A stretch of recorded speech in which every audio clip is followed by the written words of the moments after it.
Hello to all my dear viewers. I hope you are doing well. And today the poem we are going to discuss is Wandering Singers written by Sarojini Naidu. Okay, as their name is describing wandering, it means they always wander. वो एक जगह से दूसरे जगह, one place to another place, वो हमेशा घूमते रहते हैं एंड घूम कर ही सिंगिंग करते हैं. इनका कोई अपना एक पर्टिकुलर एड्रेस नहीं होता, इनका एक पर्टिकुलर घर नहीं होता, इनकी एक पर्टिकुलर फैमिली नहीं होती.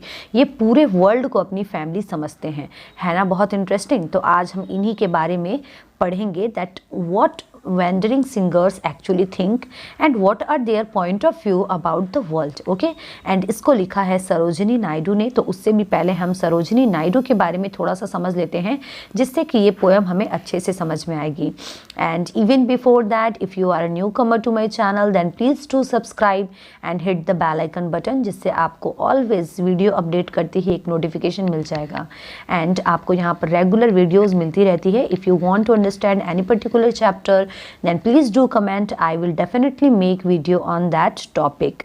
Let's understand about Sarojini Naidu. So my dear students, the image we are seeing is of Sarojini Naidu. Sarojini Naidu के बारे में मैं आपको पहले बता दूं दैट इनमें एक बहुत ही अच्छा टैलेंट एंड क्वालिटी थी दैट ये लोगों को बहुत अच्छे से ऑब्जर्व करती थी. एंड इनको जो पेस्ट्रल लाइफ होता है, जो कंट्री साइड जो इमेज वगैरह होता है, ये इनको बहुत अट्रैक्ट करती थी. एंड इनकी लिखी हुई पोएम्स को at the same time as a poem भी डिस्क्राइब कर सकते हैं एंड एज अ सॉन्ग भी डिस्क्राइब कर सकते हैं, बिकॉज ये जो भी पोएम लिखते थे उन्हें बहुत अच्छे से हम रिसाइट भी कर सकते हैं. तो इसीलिए महात्मा गांधी ने इन्हें नाइटिंगेल ऑफ इंडिया का टाइटल भी दिया था. Okay, he was also like a freedom fighter. इन्होंने बहुत सारे समाज की सेवा के लिए भी बहुत सारे काम किए थे. She was born on 13 February 1879 and she was died on 2 मार्च 1949. तो चलिए हम इनकी लिखी हुई पोएम को समझते हैं. वैंडरिंग सिंगर्स, हमने पहले ही टाइटल को डिस्कस कर लिया है that what does it signify the word as wandering. Okay, तो ऐसे सिंगर्स जो ऑलवेज एक जगह नहीं कहीं भी जा जाकर सिंगिंग करते हैं. एंड किस चीज़ के बारे में सिंगिंग करते हैं वो भी हमने देखा है. So let us understand that what the poem is actually dictating. Okay students, at first I will read out the poem and after that we will discuss it and I will describe that what the poem is actually saying. Okay, wandering singers, where the voice of the wind calls our wandering feet through echoing forest and echoing street, with lutes in our hands ever singing we roam. All men our kindred, the world is our home. Our lays are of cities whose lustre is set, the laughter and beauty of women long dead, the sword and old battles, the crown of old kings, and happy and simple and sorrowful things. What hopes shall we gather? What dreams shall we sow? Where the wind calls our wandering footsteps we go.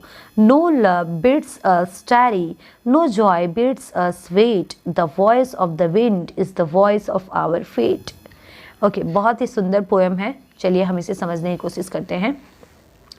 देखिए यहाँ पर जो wandering singers है वो अपने बारे में describe करते हैं दैट जहाँ कहीं भी विंड हमें बुलाती है वहीं पर हमारे वैंडरिंग फीट चल पड़ते हैं. वैंडरिंग फीट मीन्स बिकॉज इनका कोई पर्टिकुलर घर नहीं है, पर्टिकुलर प्लेस नहीं है, इसीलिए इनके फीट को वैंडरिंग कहा गया है. एंड वो कहाँ कहाँ जाते हैं एंड कहाँ कहाँ पर सिंगिंग करते हैं वो भी बताया गया है. Through echoing forest and echoing street. यहाँ पर देखिए फॉरेस्ट के सामने इकोइंग वर्ड आया है जो कि बहुत सिंबलिक है.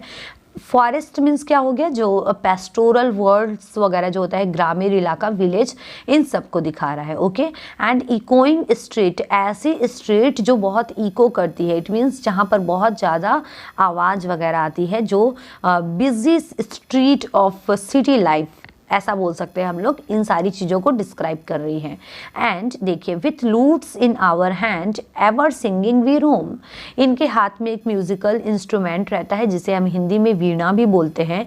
एंड एवर सिंगिंग वी रोम, हमेशा गाते हुए ये एक जगह से दूसरे जगह तक जाते रहते हैं. आई होप आपको यहाँ तक समझ में आ गया होगा. चलिए नेक्स्ट स्टैंजा डिस्क्राइब करते हैं। All men our kindred, the world is our home.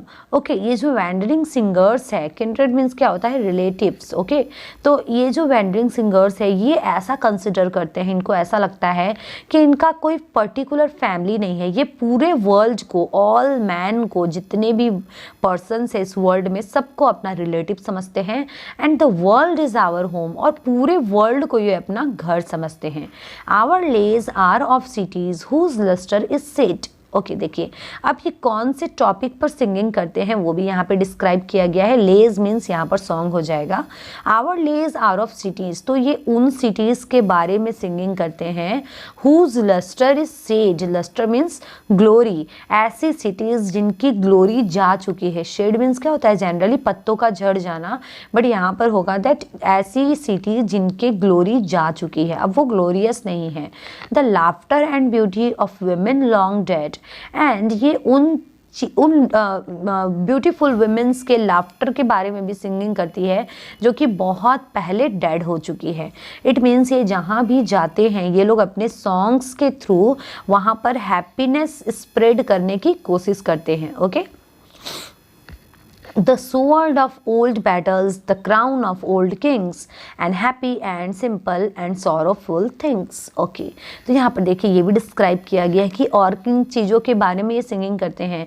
तो ये sword of old battles, पुराने बैटल्स की जो तलवार, इट मीन्स ये बैटल्स के बारे में, वॉर के बारे में भी सिंगिंग करते हैं। क्राउन ऑफ ओल्ड किंग्स, ये उन सारे किंग्स के बारे में भी डिस्क्राइब करते हैं जो कब किसने कहाँ पर रूलिंग किया, किस तरीके से रूलिंग किया, ये उन सब चीज़ों को भी अपने सॉन्ग्स के थ्रू डिस्क्राइब करते हैं।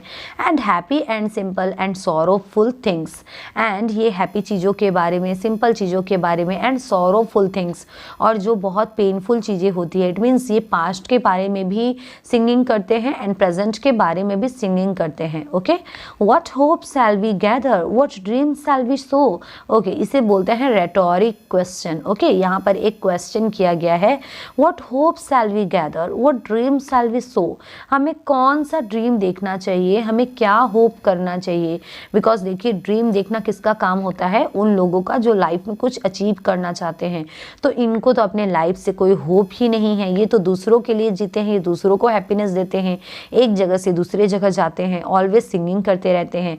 तो ये यही बोल रहे हैं कि हमें कौन सा ड्रीम देखना चाहिए, हमें क्या होप करना चाहिए, बिकॉज हमने तो कभी कुछ अचीव करने के बारे में सोचा ही नहीं।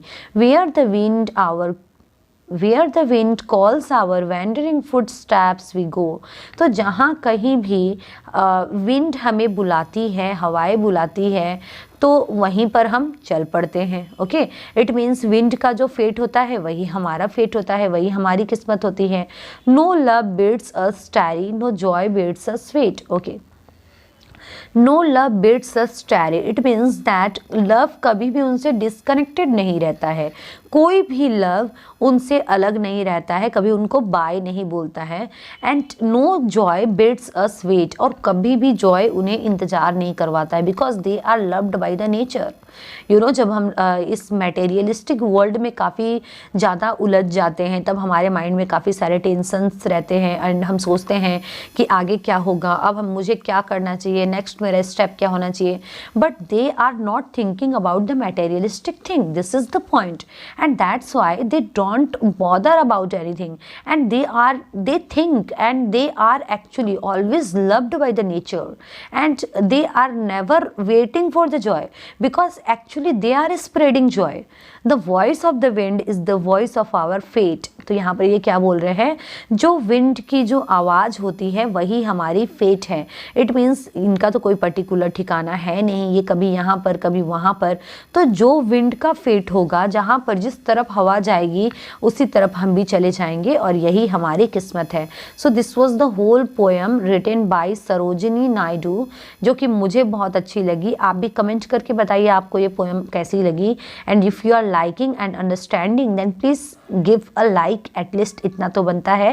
Thank you so much for watching study table. Let us meet with the next chapter next time.